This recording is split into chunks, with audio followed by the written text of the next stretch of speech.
In this episode, we will explore a tragic story of obsession, betrayal, and murder. It all started with a secret relationship between a stepson and his stepmother, which ultimately led to a brutal act of violence. Let's dive into the heartbreaking details. Lanny Kanger was a vibrant 42-year-old woman who was known for her artistic talent and her kind, warm nature. She lived in Neptune Beach, Florida, a small town famous for its charming downtown and its annual flower festival. Lanny worked as a freelance artist, creating beautiful paintings and sculptures that she often sold at local art fairs. Her work reflected her deep love for the natural world, and she found inspiration in the local surroundings. Lanny lived with her husband, Paul Kanger, and her 18-year-old stepson, Chucky. Paul was a retired Army officer, and the couple had been married for 10 years. Despite their 20-year age difference, they were deeply in love. They had met at an art fair where Lanny's work was on display.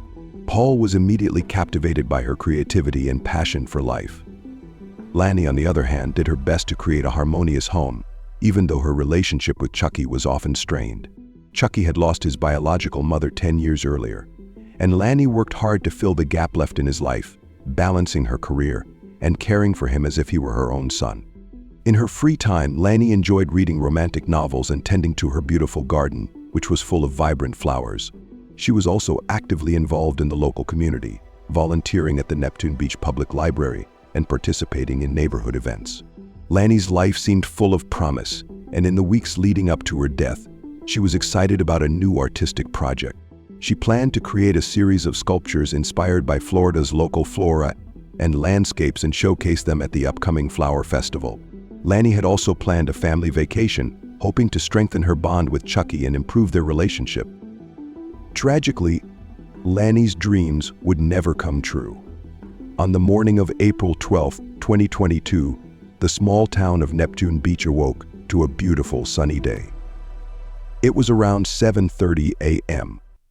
when Pauline German, a 15-year-old neighbor, decided to visit Lanny to discuss a true crime novel she was writing. After receiving no response at the front door, Pauline decided to check the art studio in the backyard. The studio was a small, separate building where Lanny often worked on her sculptures and paintings. When Pauline approached the door, she noticed it was slightly ajar. Upon entering, she discovered a horrifying scene. Lanny's body lay on the floor, covered in blood, surrounded by broken sculptures and shattered glass. The violent struggle was clear. Terrified, Pauline immediately called 911 and waited outside the studio as authorities arrived. Detectives Richard Fulkerson and Julia Barrett, known for their professionalism, led the investigation.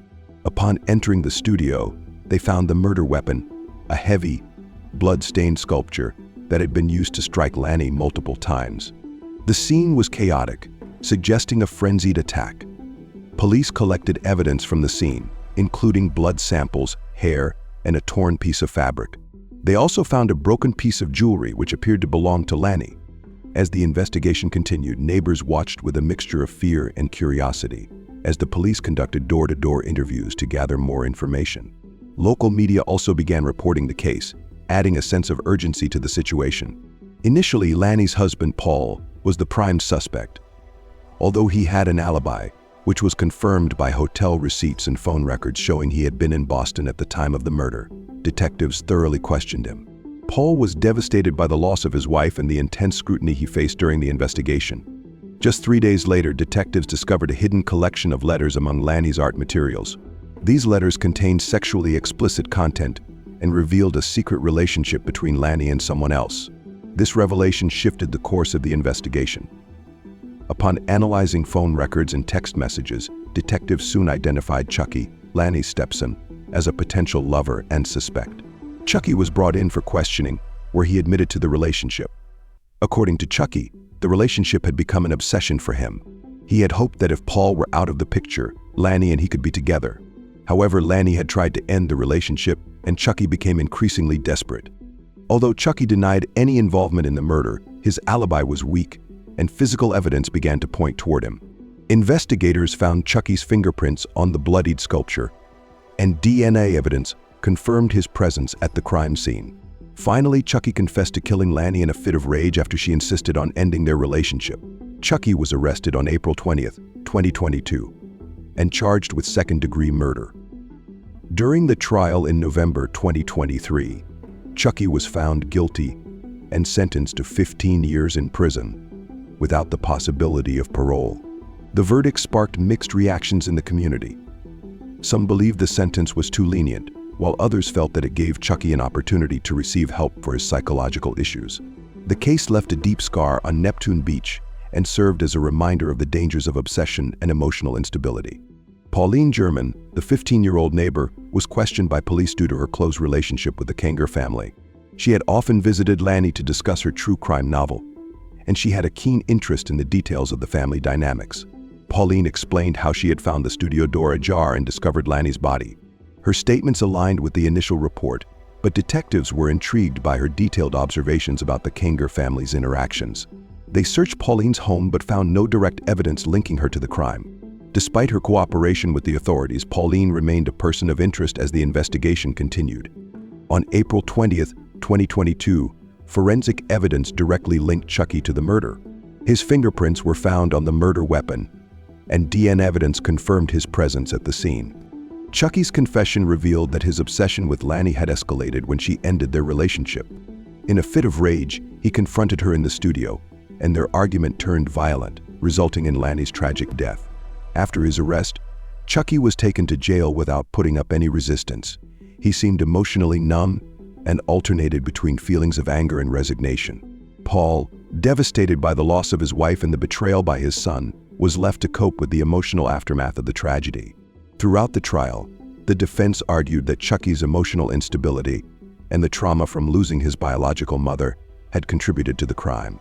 However, the jury ultimately found him guilty, and he was sentenced to 15 years in prison. The verdict caused divided opinions in the community. While some people believed it was a fair sentence, others felt it was too lenient for such a brutal crime. After Chucky's conviction, life in Neptune Beach slowly began to return to normal. The community tried to heal from the shock of what had happened, but the memory of Lanny's death continued to linger. Paul decided to leave Neptune Beach and move to Charleston to escape the painful memories. He tried to rebuild his life, but the emotional wounds remained. Though he maintained limited contact with Chucky, their relationship was strained. Paul joined a support group for parents who had experienced similar tragedies. This gave him a space to share his grief and find some solace. Meanwhile, Chucky began receiving psychological counseling in prison. He also continued his education, hoping for a better future once he was released. In the years that followed, Neptune Beach took steps to promote emotional well-being in the community. Local organizations began offering workshops on mental health and conflict resolution. These efforts were inspired by the lessons learned from Lanny's case. Some people in the community saw these initiatives as a positive way to prevent similar tragedies, while others remained skeptical. Pauline German, now an established author, completed her novel based on Lanny's case. Though the writing process was therapeutic for her, it also brought back painful memories. Her book, a mix of fiction and real events, received both praise and criticism. Some viewed it as exploitative, while others appreciated her perspective on obsession and emotional struggles. Pauline donated a portion of the book's profits to mental health initiatives in Neptune Beach, aiming to give back to the community that had been so deeply affected. As the years passed, Lanny's story became part of the town's collective memory. The tragedy served as a reminder of the dangers of obsession and untreated emotional issues. Local schools integrated discussions about mental health and family dynamics into their curricula, ensuring that younger generations understood the importance of addressing emotional struggles before they escalated into tragedy. Chucky's time in prison was not wasted. He completed his high school education, took courses in psychology and music, and participated in rehabilitation programs. He showed some signs of emotional progress, but many people in Neptune Beach remained skeptical about his ability to fully redeem himself. When he was released after serving 15 years, he chose to move far from the community. He maintained a low profile, avoiding public attention. Although he expressed regret for his actions in limited interviews, Chucky's journey toward redemption was still met with resistance. Paul Kanger remained active in community initiatives in Charleston. He focused on supporting families affected by violence, and though he never returned to Neptune Beach, he found a sense of purpose in helping others navigate similar challenges. His relationship with Chucky remained distant, with occasional phone calls marked by unresolved emotions. In Neptune Beach, life continued, but Lanny's legacy lived on. Her artwork was displayed in public spaces, and one of her most cherished sculptures became a centerpiece at the Neptune Beach Art Gallery. The local flower festival, which Lanny had planned to showcase her work at before her death, named a new category in her honor, the Lanny Kanger Memorial Sculpture Award. Through this gesture, the community ensured that Lanny's memory would live on, inspiring future generations of artists.